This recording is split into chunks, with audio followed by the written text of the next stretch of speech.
नारों की गूंज नहीं, मशीनों की घरघराहट नहीं, सिर्फ खामोशी है। एक ऐसी खामोशी जो कानों को नहीं, आत्मा को चीरती है।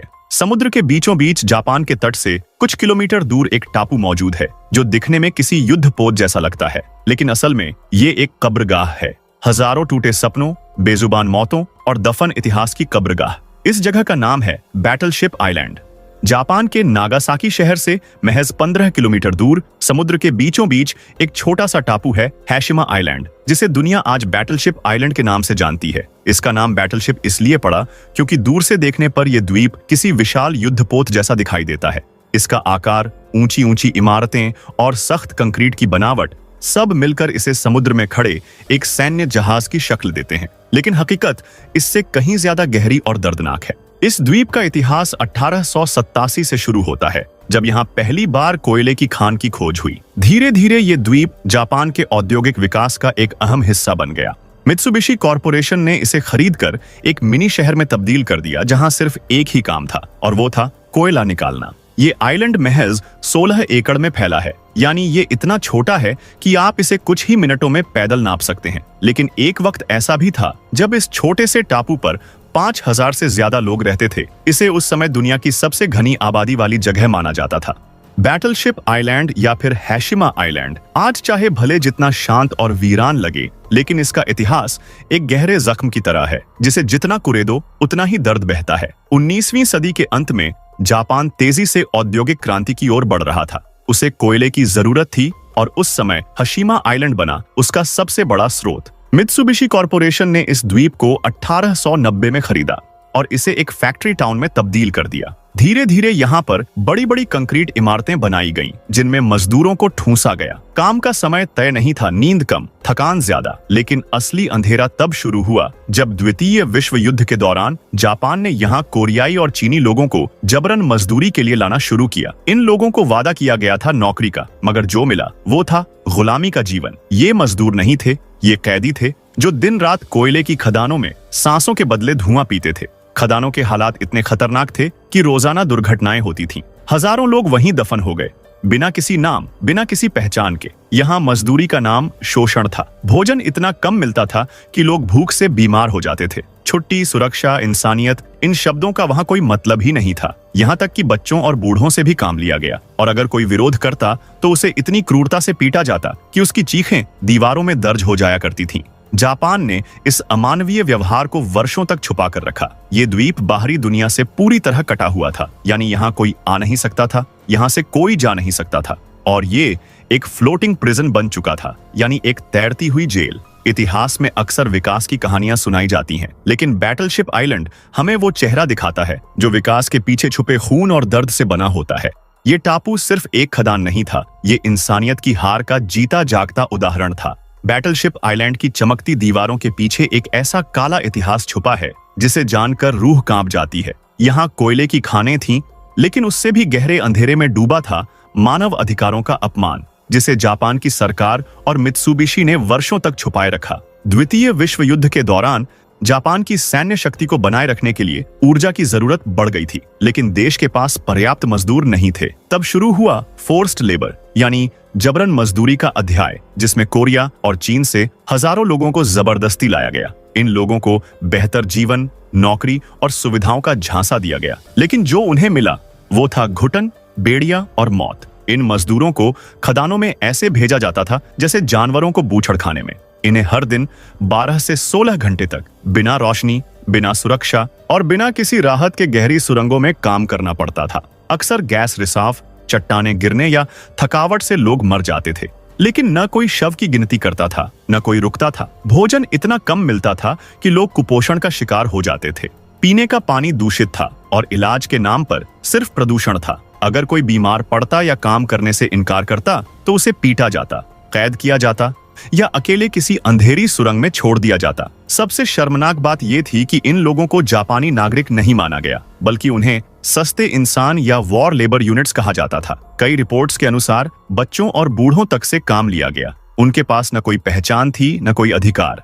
और ये सिर्फ मित्सुबिशी की कहानी नहीं थी, ये उस समय के जापान की सोच थी, जहां विकास के लिए इंसान की कीमत चुकाना जायज माना जाता था। द्वितीय विश्व युद्ध खत्म हुआ, दुनिया बदली, हुकूमतें बदली, लेकिन बैटलशिप आइलैंड पर जिंदगी वैसी ही रही, घुटन भरी, थकान से लदी और उम्मीद से खाली।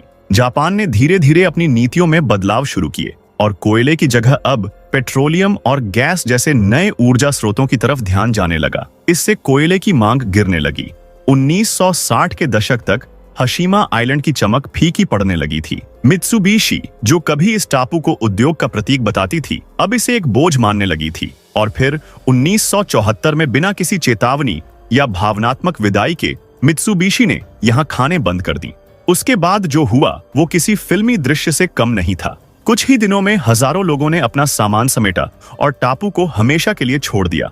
हशीमा आइलैंड पूरी तरह वीरान हो गया। इमारतें वहीं की वहीं रहीं। स्कूल की कक्षाओं में अधूरी लिखी ब्लैकबोर्ड की लाइनें जम गईं। छोटे बच्चों की साइकिलें गलियों में पड़ी पड़ी जंग खा गईं। हॉस्पिटल के स्ट्रेचर पर अब कोई नहीं था, बट वहां का सन्नाटा अब भी दर्द से भरपूर था। धीरे धीरे बारिश, हवाओं और समुद्री तूफानों ने इस टापू की इमारतों को जर्जर कर दिया।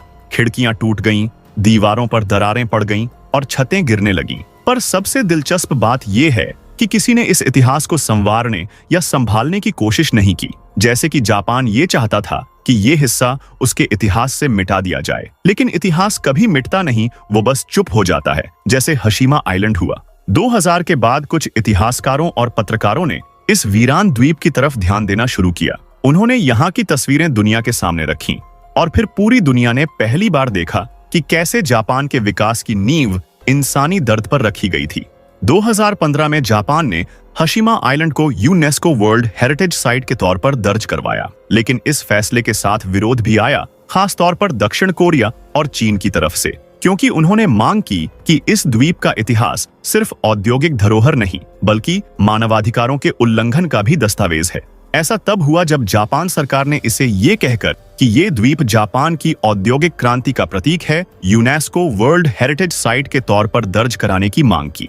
यूनेस्को ने इसे स्वीकार कर लिया, लेकिन इस फैसले के साथ ही एक बड़ा विवाद खड़ा हो गया।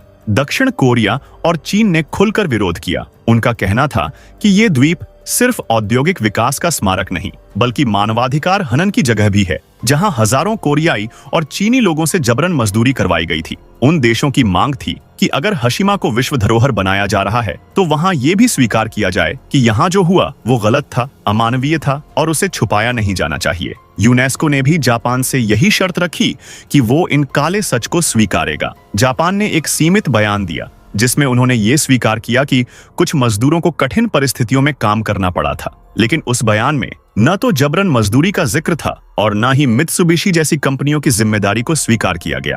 ये आधा सच पूरी सच्चाई को ढकने की कोशिश थी। आज भी जब पर्यटक बैटलशिप आइलैंड पर जाते हैं तो उन्हें वहां की इमारतें तो दिखाई देती हैं, लेकिन उन्हें उन दीवारों पर लिखी गई चीखें और उन खदानों में दबे इतिहास को कोई नहीं सुनाता। बैटलशिप आइलैंड का इतिहास चाहे कितनी भी गहराई में छिपा रहा हो, लेकिन पॉप कल्चर और सिनेमा ने उसे एक नई आवाज दी, एक ऐसी आवाज जो दुनिया भर के दर्शकों तक पहुंची। इस द्वीप की पहली झलक दुनिया ने तब देखी जब 2012 की James bond film Skyfall release हुई। इस फिल्म में विलन सिल्वा का जो अड्डा दिखाया गया था वो वीरान, डरावना और समुद्र के बीचों बीच था, और वो जगह हशीमा आइलैंड से प्रेरित थी। भले ही फिल्म की शूटिंग वहां नहीं हुई थी, लेकिन सेट डिजाइन और बैक स्टोरी पूरी तरह इसी द्वीप से ली गई थी। स्काईफॉल के बाद इस टापू को अंतरराष्ट्रीय पहचान मिली। लोग जानने लगे कि आखिर ये घोस्ट आइलैंड क्या है। लेकिन इससे भी ज्यादा प्रभावशाली रही 2017 में रिलीज हुई कोरियाई फिल्म द बैटलशिप आइलैंड। ये फिल्म उन कोरियाई मजदूरों की दर्दनाक कहानी पर आधारित थी जिन्हें जबरदस्ती इस द्वीप पर लाकर काम करवाया गया था। फिल्म में दिखाया गया है कि कैसे मजदूरों को अमानवीय हालातों में रखा गया, कैसे उनके साथ अत्याचार हुआ और कैसे उन्होंने वहां से भागने की कोशिश की। ये फिल्म सिर्फ मनोरंजन नहीं बल्कि एक ऐतिहासिक दस्तावेज बन गई। दक्षिण कोरिया में इसे भारी सराहना मिली और जापान ने इसके विरोध में कुछ प्रतिक्रियाएं भी दी, क्योंकि उनके अनुसार ये फिल्म उनकी आधिकारिक कहानी से मेल नहीं खाती थी। इसके अलावा कई डॉक्यूमेंट्री, वीडियो गेम और यूट्यूब सीरीज ने भी हशीमा आइलैंड को अपनी कहानियों में जगह दी। फोटोग्राफर्स, एक्सप्लोरर्स और अर्बन हिस्ट्री ब्लॉगर इस जगह की तस्वीरें और रिपोर्ट लेकर आए और दुनिया भर के लोगों को बताया कि ये सिर्फ एक वीरान द्वीप नहीं बल्कि इतिहास की जिंदा निशानी है। आज पॉप कल्चर के जरिए ये द्वीप एक आइकॉनिक लोकेशन बन चुका है, लेकिन जो इसे जानते हैं वो ये भी जानते हैं कि इसके पीछे सिर्फ रोचकता नहीं बल्कि हजारों चीखों का वो साया है जिसे दुनिया ने बहुत देर से सुना। आज दशकों बाद भी जिन परिवारों ने अपने परिजनों को खोया वे अब भी जवाब मांग रहे हैं। वैसे दोस्तों, इस रूह कपा देने वाली घटना के बारे में आपको पहले से पता था या नहीं? कमेंट सेक्शन में जरूर बताएं। वीडियो को लाइक करें, शेयर करें और ऐसी ही और वीडियोस के लिए हमारे चैनल को सब्सक्राइब करके बेल आइकॉन को भी ऑल पर सेट कर लें। धन्यवाद।